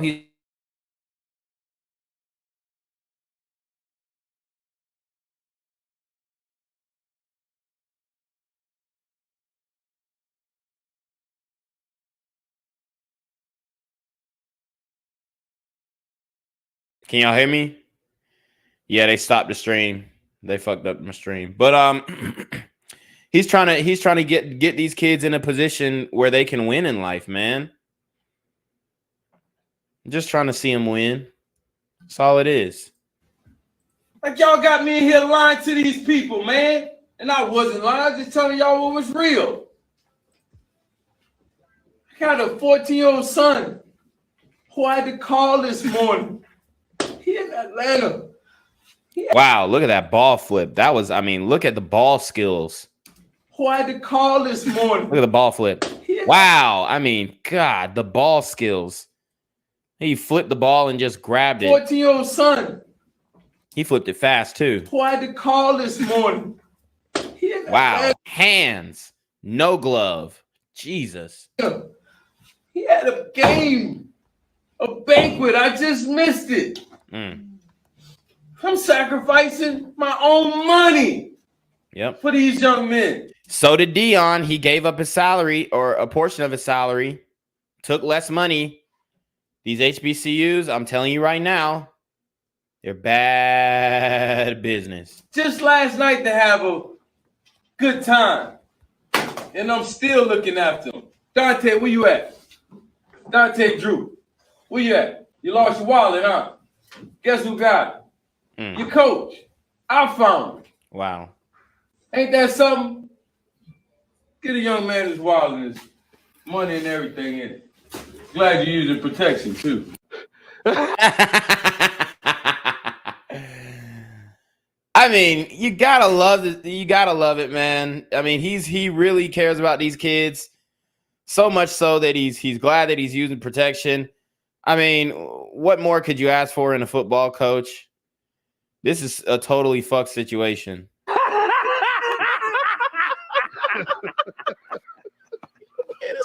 Shout out to Nelly Mack. He said the HBCUs got defunded by Biden, by the way. They love the man. Come on, give him his job.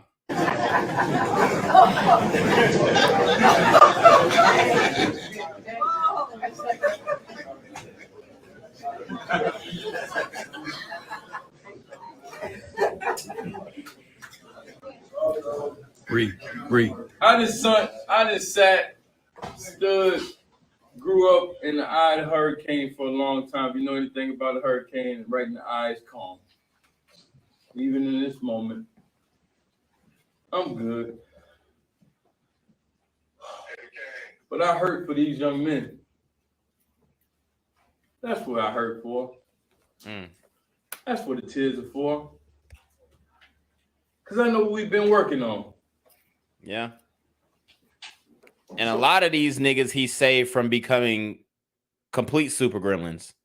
A lot of these brothers who playing football at the HBCUs, and I know like there's a whole trope that athletes are dumb. I mean, if y'all think the niggas at the PWIs be doing some stupid shit, you can't even fathom the type of shit the student athletes at the HBCUs get into. And that's the reality. So much more than football. I ain't camped for 20 years. I've been doing this, working with kids. CT done it together, and his kid is being recruited now. Oh, shit.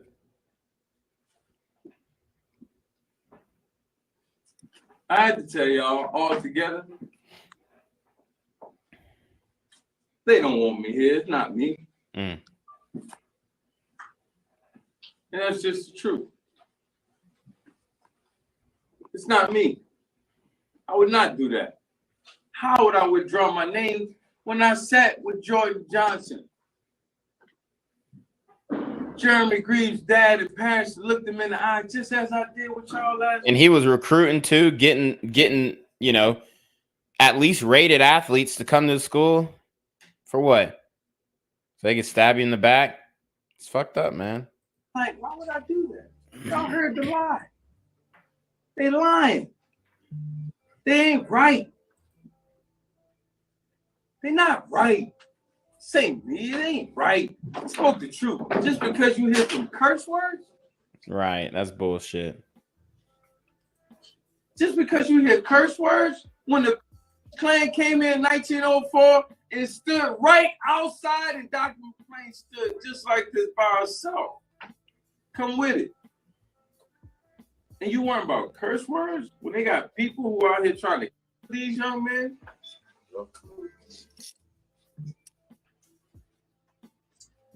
No, it ain't me. Woo! Shout out to Shannon Washington. He says facts. HBCUs don't get funding by the government and by their alumni. How are the alumni going to give back if we all either broke or buying, spending on Prada, Gucci, Fendi, etc.? I knew I wasn't wrong. I ain't care what nobody said. Still don't. I had the best of friends The call. nigga Deion Sanders came up on the FaceTime. I mean, bro, you can't do that. Man, get off my phone. You with them. You playing the game. I don't play no game. I ain't got no time to play no games and politics. I never did. They didn't do their research. They thought they was getting, lack of better words, a dumb job. Uh-oh. I'm not. That's who y'all had raising y'all kid here.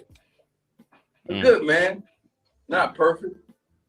We all make mistakes. And I apologize for mine. And I told them that they have to be professional. It's a teaching moment, as we use it as, right, Jaden?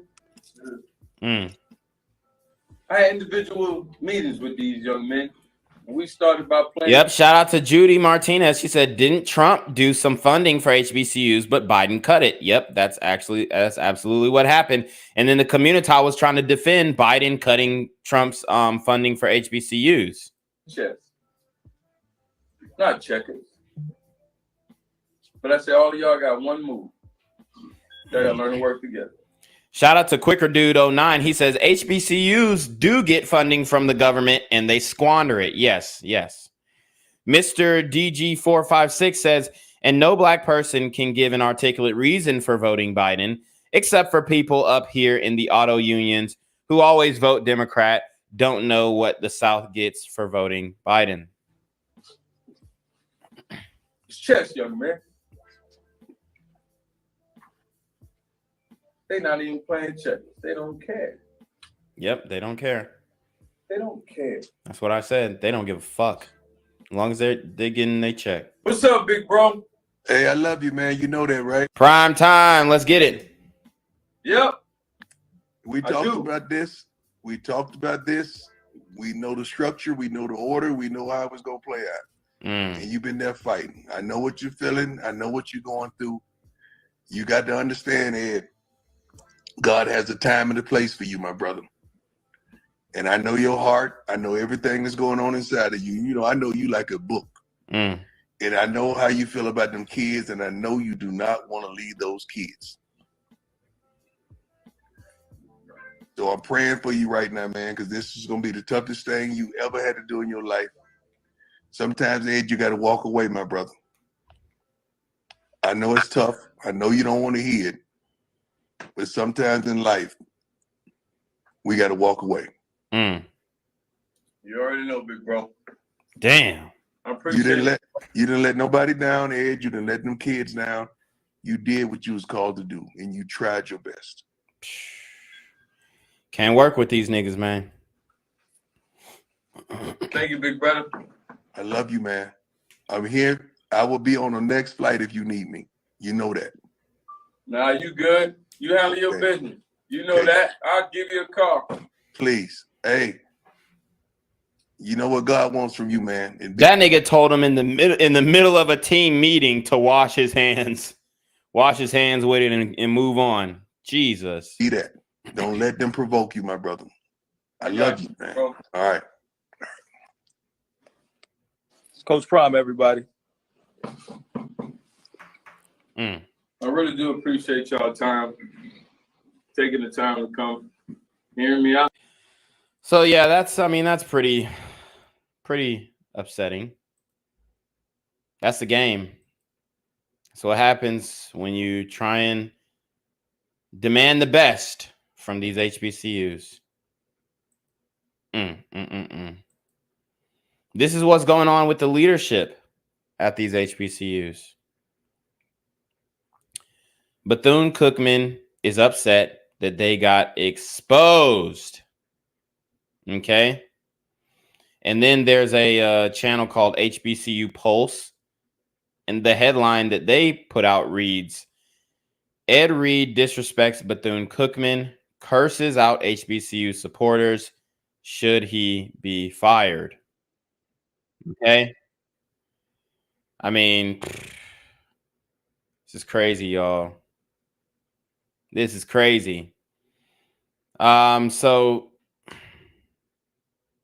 what I did want to show is a infamous moment in Ed Reed's career, especially on special teams, where he pretty much showed the effort that he put into the game, which I'll show you guys this quick clip. The guy has heart. He doesn't give up on the play. Rushes. Okay. Got a face mask from the blocker. Says, fuck it. Go downfield, block somebody. Bam. Block somebody. Go downfield and find somebody to block. Go downfield and find somebody to block. That just shows his character, man. He doesn't give up. He loves the game, loves the pursuit. Man. It's tough, guys. It's tough. But this is what's going down in the community. Should I keep going? Should I find some more stories, man? I got some more. That was a long one, but I got some more. I'm gonna drop the link if y'all want to join. You know what I'm saying? I know everybody's tired of my voice. I'm gonna drop the link. But I got some more shit to show you. So if you are a young man and you are participating in this op culture, which I call the manufactured op culture, where young black men specifically are creating enemies online at their school for no reason, over blocks, over territory, over housing apartments or housing complexes that they don't own. This is the result of the op culture. And this is actually a positive result. Not necessarily positive, but this is the best case scenario. The worst case scenario was, they pull up on you and delete you. This is probably the best case scenario, and this isn't a good scenario. So let's get into it. I'm never beefing with the ops again, bro. I'm never beefing with the ops again. Look what they did to my motherfucking wet. Niggas done did my shit dirty. Niggas done really did my shit dirty, bro. Never beefing with the ops again, bro. They really blew my shit the fuck up, bro. Wow. Yo, bro. I'm never beefing with the ops. So you see what the ops did? You see what happens when you create enemies out of thin air. A lot of these guys, there's no absolute reason why they should be in beefs. They should be upset with each other. They should be going back and forth. But these young niggas, man, they find enemies everywhere, and this is the result. This is the op culture, okay? This is what happens, and this is the best case scenario. What I keep trying to say, this is the best case scenario. This is the best case scenario. He didn't die. None of his family members were killed. Nobody got hit by a stray bullet. His car was just blown up. I say that's a win. I say that's a win, okay? Accounting for all of the other scenarios that could have occurred. Like this one here. All of a shooting at around 11:30 this morning, and they found the teen in a car riddled with bullets. He died at the hospital. Erica Ferrando spoke with neighbors who live in that area about the crime. And Erica, what did our neighbors have to say? Well, Sharice and Katie, we're 18 days into the new year, and this most recent homicide in Central City marked the 17th murder this year, according to NOPD reports. I spoke with neighbors in Central City following the loss of yet another young person. They all had the same message: this needs to stop. And how many times have we heard this message? This needs to stop. This is madness. All this senseless gun violence. This is what you guys created. This is what the community has created. So saying this needs to stop, oh, it's tragic. It's just like, we don't believe you. It happens too much. Every day. Another young life lost to gun violence. Our black kids killing up each other. Wednesday in Central. You heard what she said. Our black kids killing up each other. And they're going to call me a coon. They're going to call me a sellout. Guys, I'm shadow banned. I'm demonetized on every platform because I said this. But then the pink-haired, overweight, single mom feminist says, our black kids killing up each other. And now it's legit. These children, they just keep killing up each other. They just carrying on. They doing what kids do. They doing what little black kids do, killing up each other, and it's all good. It's all good when they say it. It's cool when they do it. It's a problem when I do it. Fuck them. Our black kids are killing up each other. They just killing. Like it's just some. I don't even know. The way she's saying it is just like lightweight. Yeah, black kids, they just keep killing up each other. They also keep eating up all the damn food in the refrigerator. Young life lost to gun violence. Our black kids killing up each other. Wednesday in Central City, in broad daylight just before noon, a 19-year-old was in a car when someone started shooting, witnesses said. People was running and ducking. A family member told us the victim was in the car with his mother and two siblings when he was shot. Police said he died at the hospital. I feel bad because I'm a mother of myself. Who wants to see their child get killed in front of you, in front of your face? I don't know if that's a piercing or if that's leftover mashed potatoes on her face. But that ain't it, sis. Lord have mercy. That ain't it. That ain't it. So, who wants to see their child? I honestly think that's food on her face. I blame the camera woman, or maybe boogers or something, but like they literally let her get on camera. I mean, now I'm checking my shit. Somebody said it's grits. Oh, Lord have mercy. This is, oof, God. This is who is raising the chillin'. Them children who just keep shooting up each other, killing up each other. This who raising them. Get killed in front of you, in front of your face, right there. Coming from where I'm coming from, all you Coming from where I'm from, see is this. All you see is drugs. And some people subjectify that and make that seem as Subjectify? What the fuck? Niggas be trying to act smart when the cameras get in it. Look, I'm not even gonna try a word that I don't know. That nigga said subjectify. Jesus. They just be trying to subjectify us, and you know what I'm saying? What, nigga? drugs. And some people subjectify that and What? make that seem as if that's all we live for. But no. And as the car This nigga mixed subjective with objectify. Jesus. God damn. I ain't never I ain't never heard that one. Subjectify. Hey, look, the nigga tried. Nigga said, subjectify. Spell subjectify, sir. S-U-B Jectify. All you see is drugs. And some people subjectify that and make that seem as if that's all we live for. Quick and Dude said he went to a HBC. Oh, shit. Man, y'all are fucking funny, bruh. Golly. Yeah, he definitely went. That nigga graduated from Bethune University of Cookman, Alabama. But no. And as the car was left with bullet holes and shattered windows, another family was left with unfathomable grief.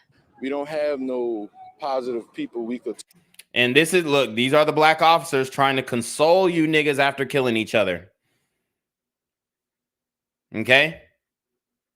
Turn to just in the community.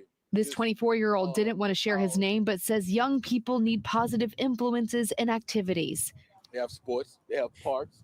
I mean, that's the basics to say, go out. But you got to think, when we go out, what we going out and what we got to pass to get to these parks. So you heard what he said. That was a good point. That was actually a good point. He said, when you go out and you want to go to the rec center, they talking about solutions or rec centers, more community centers. You got to pass the big dogs. You got to pass the big dogs, the gangsters, the real niggas on the block in order to get there. So he's like, we ain't even using these programs because it's the transportation is dangerous. What we got to go through to get to the few positive things that we have in the city. They cut all the programs out for our black children. And this. So she talking about the damn programs again. She's saying they cut them out for the children. So that's why they killing up each other. They cut all the programs out. She got to wipe her face. So that whoever's interviewing her is wrong as hell. They didn't wipe her damn face. For our black children. And this deadly shooting happened as city council members were a mile away holding a heated meeting to discuss how to fight the crime. If they feel as if what they can do to make a change and to better our neighborhood, then come on. I shouldn't have to ask council members or politicians or people with power to come down and, we need your help. You see, we need your help. Just like if you had a family member that needed help, you're not going to wait till they say I need help. You're going to address the problem as is. Detectives are. So he's saying somebody else come in and fix the problem. Well, they can't do that when y'all saying defund the police, criminal justice reform. It's impossible. Still working to figure out a possible suspect and motive. The victim's name hasn't been released. All right, thank you, Erica. And So this is what's going on in the community. Okay? This is what's going down in the community. Now, I do want to show y'all a clip from a New Orleans City Council meeting. This I think this was the, if I'm not mistaken, this was the same City Council meeting that they were talking about that was going on, addressing violence in the community. So this is what they were referencing. Let's listen up. It's very complex, and I hope that we can dust it off. Excuse me. Let me tell you. No. Let me tell you. Look. Excuse me. Follow a form Excuse of me. order. Look. Excuse me. Excuse me, sir.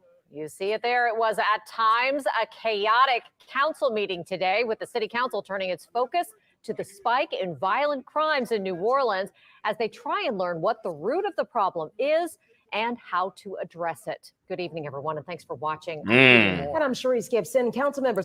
We're getting into the root causes. New Orleans, #1 murder capital per capita. Okay.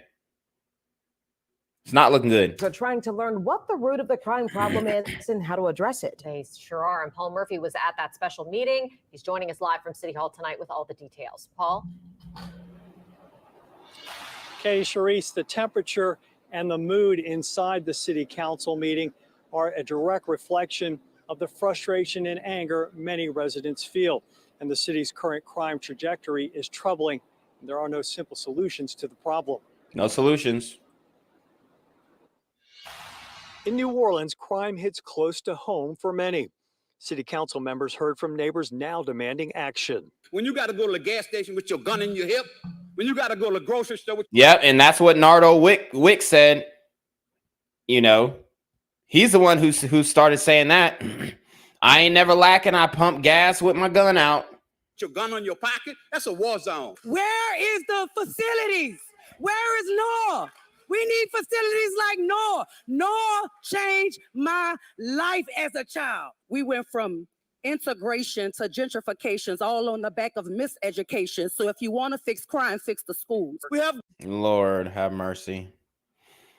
And it's hard to fix the schools when y'all sending these kids to school with an empty stomach and, you know, a mind full of rage. Because these kids are they're beating up teachers. They're beating up teachers in the classroom. Do I have to show you guys all these videos, man? These kids are beating up teachers, man. They're beating up teachers, and I'm gonna show you a video, or they're trying to at least. gun control. We have this, we have that. Mr. Perkins.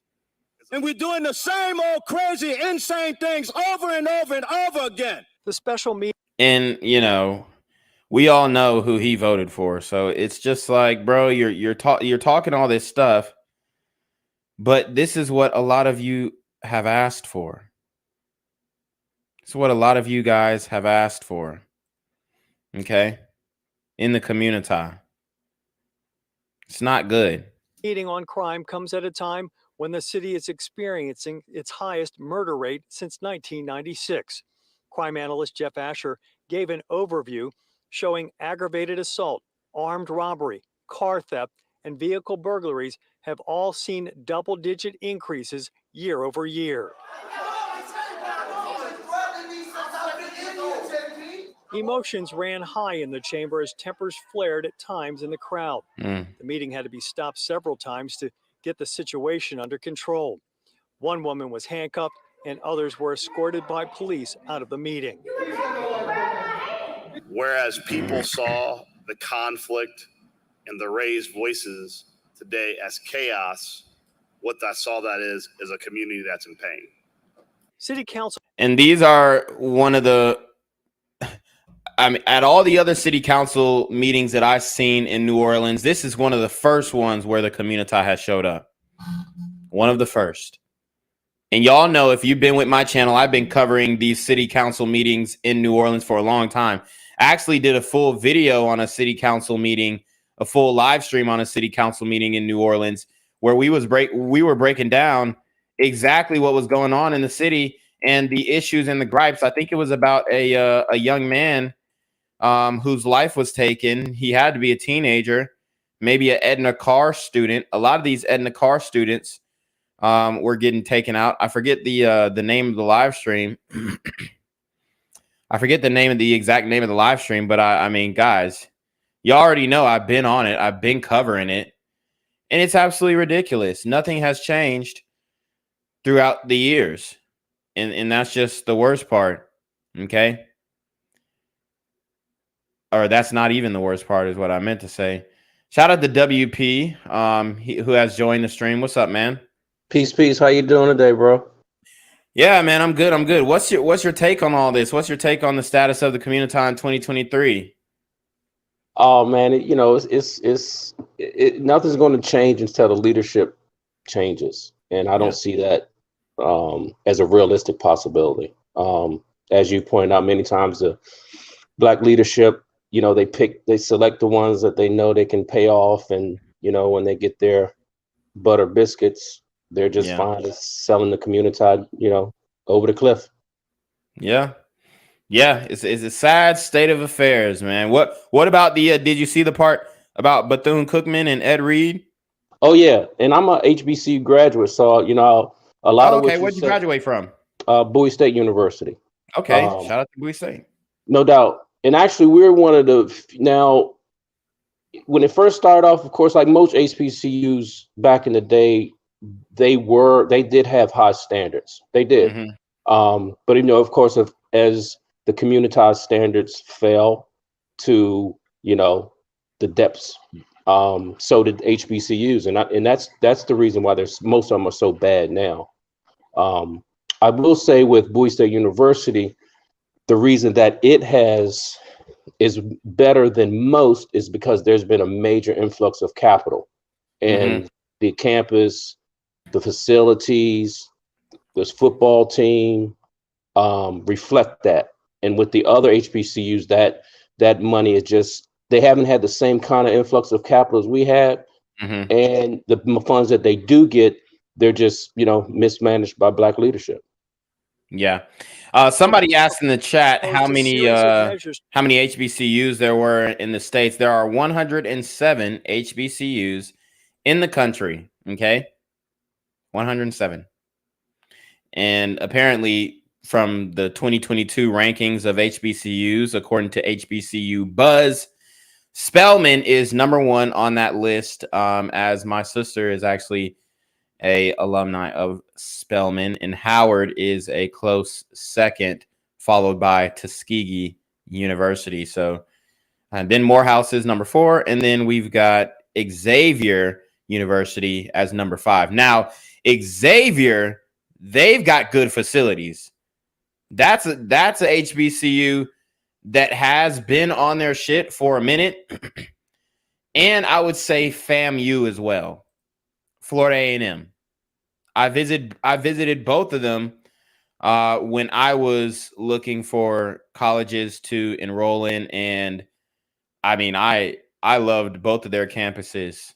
Okay, so, but yeah, we got a lot of work to do. I was just going to ask, is that the same Xavier? That's not the one that's in the Big East, is it? I'm not sure. Maybe they might be. It might be the same one. I don't know. Gotcha. No, I don't think so. I think the one in the Big East, that's PWI, but I'd never heard of the HBCU Xavier. But cool. Yeah, so Xavier University is the one in Cincinnati, and then Xavier University of Louisiana is in Louisiana. Yeah, but they do have a good campus. So yeah. All right, let's keep going. To address what they called an epidemic of crime. They touched on topics such as responsible gun ownership, truancy, and juvenile curfew. City Health Director Dr. Jennifer Avegno called violent crime a public health crisis in the city. She said the data shows murder is the 4th leading cause of death for Black men in New Orleans. I Wow. submit that we would not tolerate any other disease that targeted a segment of our community so deliberately with such deadly results. And so this, from a public health perspective, should be no different. City Councilman Oliver Thomas put a finer point on the crisis, saying crime knocks on every door, including his own. But just in the last couple of months, my family, 57 bullets riddled car of one family member. Woo! And burying another, a loved one, with a bullet in the head just a couple weeks ago. Damn. And most of the crime fighting measures will be taken up for debate by various city council committees in the coming weeks. We're live at New Orleans City Hall. Paul Murphy, Eyewitness News. Wow.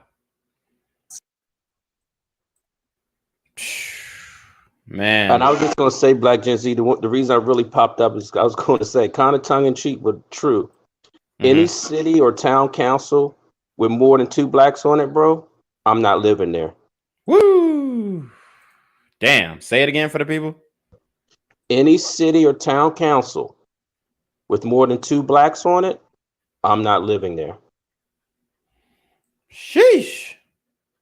Yeah, man. I mean, it's just like every time I watch these city council meetings, it's always somebody on there defending the criminal activity that's going on in these major cities. It's ridiculous, man. It's absolutely ridiculous. So this next, go ahead. I was just saying yes. Okay. Yeah, this next story that I have, the suspect in Young Dolph's murder has been released from jail. So we've got a suspect in Young Dolph's murder who was released from jail. Could he be talking? Probably, most likely. Or it could just be Memphis dropping the ball again, because Memphis also lets out a lot of these super gremlins on their own recognizance. Okay. And it's not good at all. There's so much that could be done to stop this type of activity, but these people are not being held accountable, which leads me to my next segue about another rapper that we've lost recently by the name of G Money. G Money was killed by an individual called NBA Lil Pap, a member of NBA Youngboy's gang, who they were facing RICO charges for, state RICO charges, I believe. This individual was sentenced to 5 years in prison for killing a whole man after accepting a plea deal. So he was able to plea out to a 5-year sentence. I don't know his mandatory minimum, most likely 85%. So he could potentially be back out in 3.5 years. Maybe less with time served. Caught a whole body. So let's see what the comments are saying about this. This is what we talk about when we say no accountability. 5 years for a body, nigga lawyer, gotta be Saul Goodman from Better Call Saul. 5 years for a body, he winning. So the community thinks this is a win for the black community. These lawyers nowadays different. 5 years for murder, Tory Lanez should have got his lawyer. Boy must have hired Annalise Keating from How to Get Away with Murder. Nigga had Proctor. Does he mean he made a proffer statement? I think that's what he meant. Shit, time served already. He won. This other woman says that's not even a slap on the wrist. They just pinched that boy. Crazy. They're saying his lawyer's the truth. Who his lawyer is, because bruh about to be home for catching a body. Somebody said free body. No, that's for a gun, not the murder. Them great numbers. I'll take that any day. Somebody says that's a sting for real. So they're saying it's just for the sentence is just for the gun, not for the murder. Who knows? But at the end of the day, it looks like he's going to be home very soon. That's what I take from that. That's what I take from that.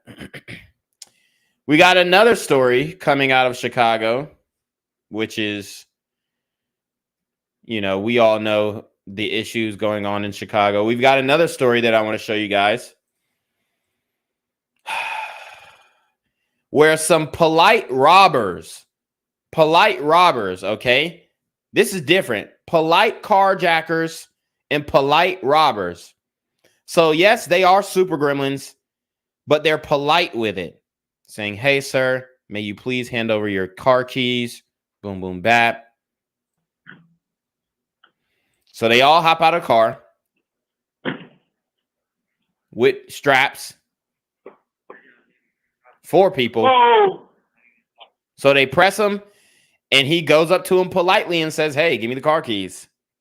Respectfully.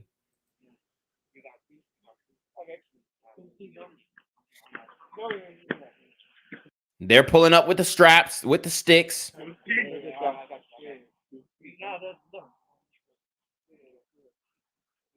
So he's holding his shit for him to go through his pockets and hand him the keys. He gave him his keys back. He literally said, thank you. I mean, at least they're trying a new approach, right? You can't make this shit up, man. How is this even a thing? How is this even a thing? They literally politely robbed this man. Jeez. They said be safe. They told him to be safe. And then they ditched the vehicle that they stole. See? Or did they? Nah, it looks like they whip off with it. He's just walking. Probably in shock.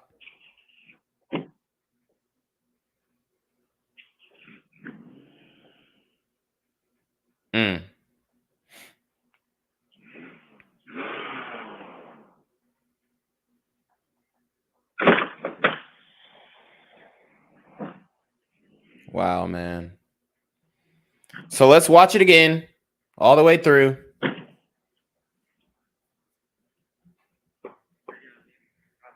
Whoa!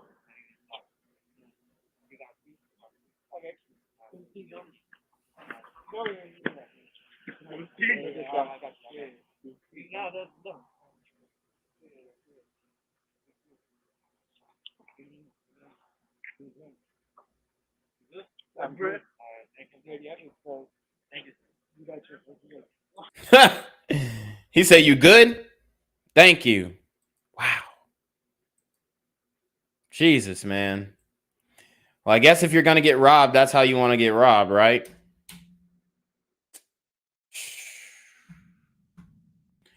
It's different, man. It is different out here.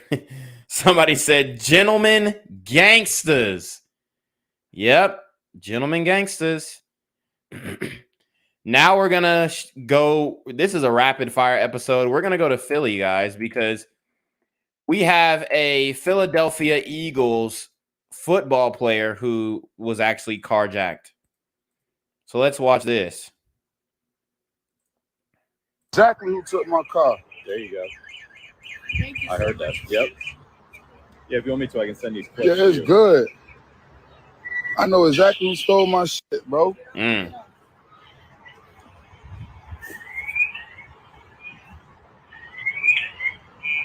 Yeah, don't worry about it. We got y'all on camera. Wow. Wow. Wait, where was that angle? That's how y'all getting down? In Philly? Y'all still niggas shit after a win? So they stole that man's shit after. Like them gremlins give a damn about whether they won or not. Yep. They don't give a fuck. They don't give a damn. I mean, when are these dudes gonna wake up? But he's lucky. Did you hear about the Washington Commander player who was carjacked and actually got shot in the summer? Yeah, man. No, I didn't hear about that. Yeah. He was man. carjacked in DC and actually got shot. And he made a recovery, and he actually was able to come back later in the season. So he's very fortunate. Yeah, no, for sure. I mean, yeah, he's lucky they didn't shoot him. Lucky they didn't kill him. I mean, that's just. I mean, the fact that we have gentlemen gangsters out here, and with shout out to Matthew Bishop, very professional customer service. It's I don't even know what to say at this point. I don't even know what to say. So here we go. A follow-up on the 6-year-old student who shot his teacher that I reported on. We were waiting for an identity. We were waiting for a race. And here we are. Okay. And here we are. Okay. It's crazy. It's crazy. This is what the young man looks like. Obviously, his face is blurred. But this is what the young man looks like, man. He's got his braids in, so his mama obviously got him, quote unquote, swagged up. You see, he got the cargo pants with the Champion shirt. Obviously, Champion is designer in the community nowadays. He got the Nike kicks on. Looks like he got some Jordan 1 Fusions. This is the young man who shot the glider teacher.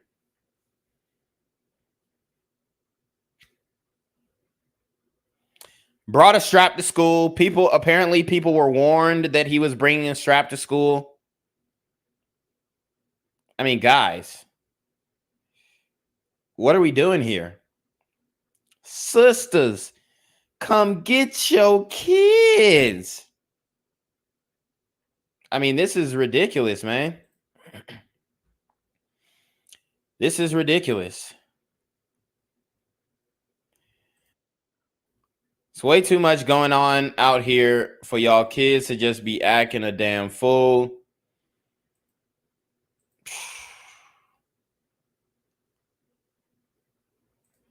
I don't even know what to say at this point.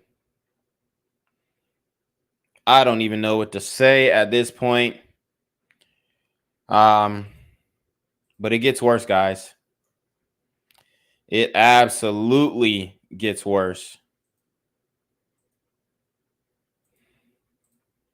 So this one here, 14-year-old Texas girl mistakenly shot and killed an 11-year-old boy named Devin McFall after getting into a fight with another girl. Excuse me. So you have, it's about to be a what? A girl fight. They get the hooking. They get the scrapping. And these super sister gremlins on demon time pull out the strap and delete 11-year-old boy. An 11-year-old boy, guys. And this is a 14-year-old girl. And a lot of the women in the community like to say, oh, it's just y'all black men who are out of control. It's just black men who are out of control. No, ma'am. We all have a problem at this point. We all have a problem at this point. Because it's past black men. Like, we've been known black men were having issues with the violence, with the crime. Okay? That's been understood. But now you're starting to see sisters get in on this as well. Young sisters, 14-year-old girl, thinks she a hood, thinks she's a gangster, thinks she's a gang banger. She feels like a real nigga. She feels like a real nigga. Okay? Hey, Black Gen Z, can I ask you a question right before the video starts?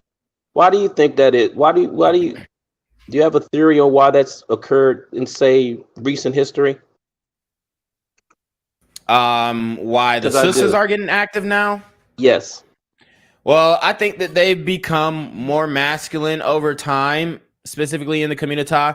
And then I think because of just the fuck niggas ain't shit type movement, they've also instead of like being more ladylike in their independence, they gravitate to what's cool for the guys to do. So you have a lot of these, like even with the female rappers, yeah, they might be talking about pussy and getting fucked and all this type of shit, but then they're also talking about doing like violent crimes and physical crimes to people. And it definitely is showing in the culture. Yes, because that's my theory. Because there's been a recent recent influx of women being portrayed as criminals in movies, shows, and like you said, in music that just wasn't there. Now, were there a few female rappers? I know, back in the day, there was a female rapper named Boss. I don't know if you remember her. It might be before your time, but there was not a lot of, very few quote unquote gangster words and imagery coming out of females. Now it's like a thing. You got the black female kingpins, and even in movies now, they're being portrayed as shooters and all that stuff. And it's trickling down to these young girls who portray to, want to do what they're seeing. Yeah. And a lot of these young girls, they feel like they're harder than men. They feel like they have bigger balls than men. And how do you prove that you got big balls in the community? Shoot somebody. The mother of an 11-year-old boy who was killed during a fight between two girls says she was there and watched her son die. She also revealed to CBS 11's Olivia Leach the family's connection to one of those girls. And me having to witness it and be there, I'm never going to get over it. Mom Vashante Settles says her family is devastated by the loss of her 11-year-old son, D'Evan McFall. He was so innocent. He definitely didn't deserve it. D'Evan was gunned down here at the Signature at Southern Oaks apartment complex in East Oak Cliff Sunday afternoon after a fight between two girls escalated. Vashante's daughter was fighting with the teen suspect who retrieved a gun and shot it at her daughter, the bullet missing her and instead striking D'Evan. And I just wish the younger generation of now would stop and think before they do irrational things, because in this situation, I'm not the only one hurt. And is pleading with the community to stop the violence. No more violence. We need the world to know that there is a better way. Jesus, man. They got these niggas breaking down at the damn podium. It's OV, man. We don't have to resort to violence. Now D'Evan's mother wants the world to know how much joy he brought to their lives. He had basketball teams, football teams. They all reached out and wanted to work with him because he was very naturally talented. He was very outgoing. She's hoping her tragic loss will serve as a lesson for others. Take this story and do something productive with it. Absolutely. Let my son not have died in vain. And let this save somebody else's child. We still don't know how the 14-year-old got the gun she used in the shooting, or many details about the fight that led up to the shooting. The family says they can't share a lot due to the ongoing investigation. In Dallas, Olivia Leach, CBS 11 News. Here we go, man. And we'll probably close it out on this one because my premiere starts in about 15 minutes and I want you guys to watch that. I have a premiere posted and it's going to be premiering at 6:30. All right. That's where all my shows turn on. I was thinking about doing the Antifa one, but I'm going to push that one back and bring the LSU student. I'm gonna bring the LSU student one to today because I think that one is, that one's a pretty interesting story. But we're going to listen to this grieving mother once more, and then we'll be out of here. Take your babies at all costs. You can't get them back. I will never see my son again. It's been an emotional day for the family of DeEvan McFall, gathering outside the Signature at Southern Oaks Apartments on Monday, one day after the 11-year-old boy was shot and killed.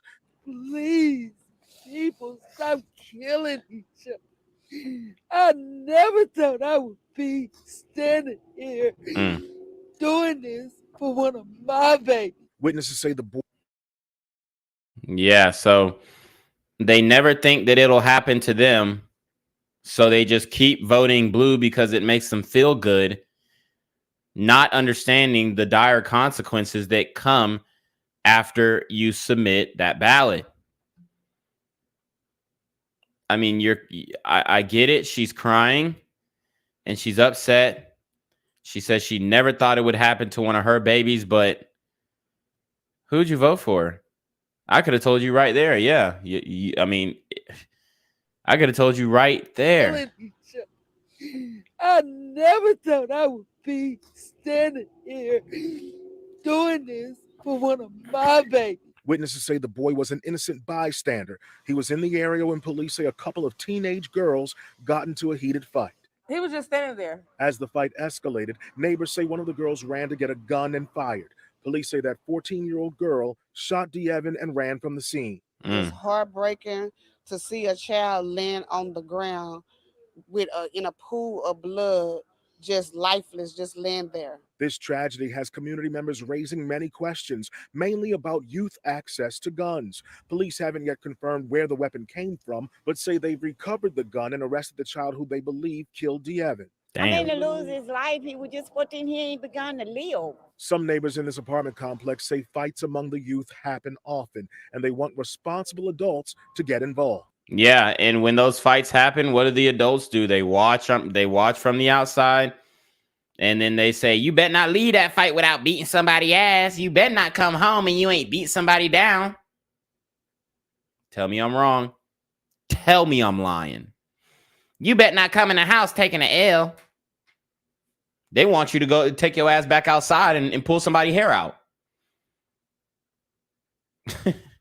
They want you to go. Exactly. They want you to win the fight. They want you to end it. And how do these women end it? And men, when they lose the fight, they come back with a strap. So you're saying, oh, get the adults involved. You get the adults involved and they're going to be out there fighting too. And they're going to catch charges for putting hands on a minor. That's what's going to happen. I mean, I know the police got their job to do. They can't be everywhere. But these parents need to do something about their children. They're unruly and they're not disciplined. What about your children? Where are they at? Or your children's children? Because she looked like she a grandma. I mean, it's all fine and dandy when you're talking about somebody else's kids, but then when it's your kids, oh, he a good boy. He don't be doing all that. Okay. All right. And it goes on all the time. Concerned neighbors and DeEvan McFall's family say they don't want another tragedy like this to happen. In Dallas, I'm Damon Fernandez. Wow. So there you have it, guys. There you have it, guys. WP, any last thoughts? Nah, bro, great show as always. Best of luck of getting your channel monetized again. I heard you mention that earlier. We all ride with you and hope that's going to come back. We're going to put positive vibes out there for you. It's going to happen. It's going to happen. Thanks, man. But other than that, great show. I said, and you said you was out, so I'm out. Peace. Till next time. All right, brother. Yeah, so that was we had a great guest up here, WP, and he was a alumni, or he is an alumni of an HBCU. So shout out to that brother right there, supporting and representing for the HBCUs and giving a little insight on what's going on and why the HBCUs continue to have the issues that they have. So I definitely want to. I'm going to be covering more stories, guys. Y'all know I used to do 2 a day. That was back when I was monetized and there was like a unique incentive for me to do that. Now I'm just trying to switch up. I'm just trying to switch up what I'm doing and figure out how to pivot into, you know, I need to pivot into a way that like all my content's just not going to get looked over, because when they have me on this probationary period, it's just like my shit's not getting out. Like at this point, every video that I drop should be cracking 1,000 views, like no questions asked. But I do appreciate everybody who joined the stream. Like the video, share the video, subscribe to the channel. You don't have to contribute financially. You don't have to hit the PayPal, the Cash App, or buy the merch. But if you so choose, then we would love to get your contribution. But other than that, man, I appreciate everybody for coming out. Appreciate everybody for joining the stream. You already know what it is, man. It's your boy Black Gen Z Mindset, aka Jenquavius Jackson, aka BGZM News 17. And we are going to go ahead and send it to Jenquavius to take us away. Guys, be safe, be thankful, and peace out. Yo, what's good, BGZM News 17 family? I'm at the corner of Jesse Jackson and Marcus Garvey, and I got some bad news for you. As you can see, I lost my job. I'm out here living in cardboard boxes outside of boarded up vacant homes. YouTube said I'm done getting money out here in these streets. They even took my funky ass suit. So anything right now would help. So go ahead and hit that Cash App, hit that PayPal, hit that GoFundMe. Hell, cop the merch. Or if you want to make the long-term commitment to the Jenquavius Jackson Fund, join the Patreon so that I can continue to put out top-notch content each and every day. Also, check out the Rumble, where there is absolutely no censorship. Link in the description box below. Hey, yo, ain't that nigga Jenquavius? Yo, I recognize. No, that's not me no more. Hey, yo, run your pocket. Y'all kill me with this shit. Do the opposite of Antonio Brown and take What all your more shit do off. you want from me?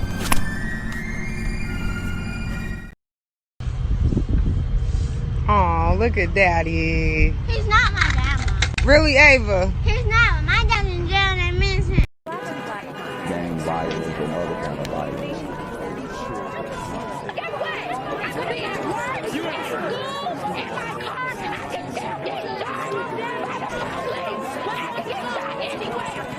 So it is what it is.